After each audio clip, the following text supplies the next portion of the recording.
Bonsoir, c'est Alexandra. Bonsoir, encore meilleurs vœux, du bonheur, la santé et surtout que vous réussissiez dans vos projets. Je vais rebondir aujourd'hui sur la décision de la justice dans le procès du cyberharcèlement. Je trouve que les peines prononcées sont totalement exagérées et pour moi infondées, même si une remise au point, un rappel à la loi aurait été, je dirais, le bienvenu parce que on ne peut pas non plus dire tout et n'importe quoi sur les ondes, sur les réseaux sociaux, etc. Sur la toile, comme on appelle.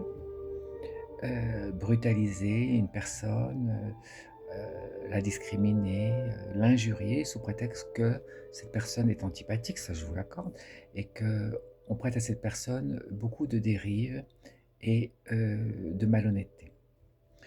Voilà. Et en fait, à chaque fois, la justice va sanctionner l'outrance qu'elle considère comme inacceptable, intolérable face à un être humain qui devient effectivement victime d'acharnement et d'harcèlement. Et on ne traite jamais le fond de l'affaire, à savoir que la personne qui est analysée doit décliner son identité sexuelle et prouver, puisqu'elle est engagée dans une procédure judiciaire à ce titre, qu'elle est bien une femme conventionnelle, biologique, en montrant ses constats de maternité, en faisant venir son frère à la barre qui va dire bah voilà, ma sœur est là, je suis là, etc. Ces rumeurs n'ont pas lieu d'être. Malheureusement, à chaque fois, on dérape, à la demande probablement même des plus hautes instances, vers une espèce de, de paravent qui permet d'éviter de traiter ce qui fâche. Aux États-Unis, c'est l'inverse. On est en train de demander à Madame Brigitte Macron de prouver qu'elle n'est pas une femme transgenre. Pourquoi donc? Où est le problème d'être une femme transgenre? Je ne comprends pas. Une personne transgenre est une personne avec une pathologie, rien d'autre. Car si une personne ne peut pas vivre dans la biologie qui est la sienne assignée à la naissance, qu'elle a besoin de requérir à des comportements sociaux, une apparence qui est celle de l'autre sexe pour pouvoir imaginer exister et être en accord avec il ou elle-même, c'est qu'il y a un fondement pathologique.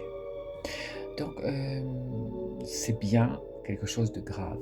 Alors pourquoi Madame Macron devrait dire qu'elle n'est pas atteinte de cette pathologie, puis vous ne voulez pas non plus qu'elle dise qu'elle n'a pas de cancer, et pourquoi pas non plus dire qu'elle n'a jamais eu de cystite, enfin toutes sortes de choses qu'une femme peut avoir. Je veux dire, ça commence à devenir du délire.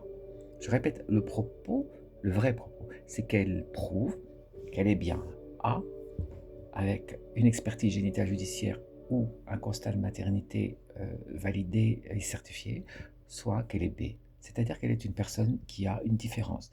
Et là, malheureusement, il va falloir qu'elle explique pourquoi il y a eu peut-être toutes sortes de papiers civils qui ont été arrangés, on va dire, à sa convenance. Euh,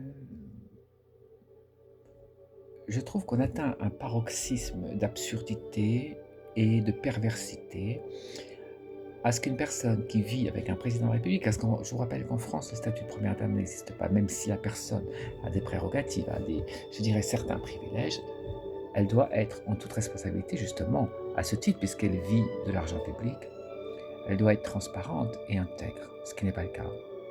Et en tout cas, se mettre au service du peuple et de notre pays pour faire des choses, je dirais, constructives et positives pour toutes sortes de personnes, citoyens et citoyennes qui souffrent et qui ont besoin d'aide. Alors là, à peine élu, on se réfugie dans la petite cage dorée, l'Élysée qui d'ailleurs, je vous rappelle, appartient au peuple, l'Élysée n'appartient pas à ces gens-là qui ne sont que de passage. Et là, dixit la Cour des comptes, on coûte une fortune, on fait toutes sortes de choses, y compris des choses parfaitement discutables pour la France. Et le peuple n'a plus le droit de rien dire ni d'objecter. Et de plus, le contre-pouvoir qui est en place, le législatif, c'est-à-dire le Parlement, qui est la maison du peuple, il a comme représenter le peuple avec les partis d'opposition, n'a plus son mot à dire. Et quand elle dit les choses, elle le dit d'une façon qui ne passe pas. Je veux dire, donc on atteint un stade, je dirais, on est proche d'une dictature. Je veux que les gens le comprennent bien et que si on ne réagit pas tout de suite et de façon radicale, on va vers la catastrophe, qui est déjà bien enclenchée, excusez-moi de dire ça. Voilà ce que je voulais vous dire ce soir, et dire que, bah écoutez, pour finir en toute logique la vidéo qui a commencé par le cyberharcèlement, je trouve que c'est quand même très inquiétant que l'on s'attaque à la liberté d'expression, la liberté de la presse, tout en répétant qu'on ne peut pas dire n'importe quoi. Moi-même, je suis en proie à, comme toutes les personnes qui s'exposent publiquement, à des propos malvenus, parfaitement inaudibles et insultants. Mais je n'en... comme disait mon grand-père, il faut accorder aux gens et aux choses l'importance qu'ils ou elles méritent. C'est-à-dire, dans ce cas-là, pas grand-chose. Mais dans le cas de Madame Brigitte Macron, je pense qu'il est temps qu'elle mette les cartes sur table, qu'elle s'explique sur son problème, qui n'est pas, comment dire, existentiel, et qu'elle s'explique surtout sur les pièces jaunes et pourquoi une certaine somme a été donnée à l'association de son ami, etc., etc., etc. Je pense qu'il y a un moment où il va falloir qu'elle s'explique. Elle dit qu'elle est capable de recevoir des gens pour discuter. Bah, écoutez, faites-le en cours de justice, ma chère. J'ai envie de vous dire, c'est ce que vous auriez dû faire depuis le début. En tout cas, moi, je vous attends pour la confrontation judiciaire qui aura lieu, parce que moi, je ne vois pas pourquoi on m'impose à moi des expertises génitales judiciaires de force, contraintes et forcées, d'une brutalité sans précédent, où nous allons sur une table, genre écartée, pour voir la profondeur de notre vagin, si on est fonctionnel. Et tout ça dans le cadre, je dirais, d'un parcours pathologique et d'une modification de l'état civil. Et je vois que cette personne a tous les droits, peut se permettre toutes sortes de fantaisies, qu'on peut faire des procès avec l'argent public à tout le monde, faire condamner tout le monde sous prétexte que ci, que ça, mais en fait qu'elle prouve au moins que les autres ont tort, mais avec de vraies preuves à carte en main, pas juste avec son bagou et je dirais sa linguistique, qu'elle peut vous savez, moduler comme elle le souhaite. Parce que quoi qu'elle dise, elle aura toujours raison et les autres tort. Donc là, il y a un vrai problème.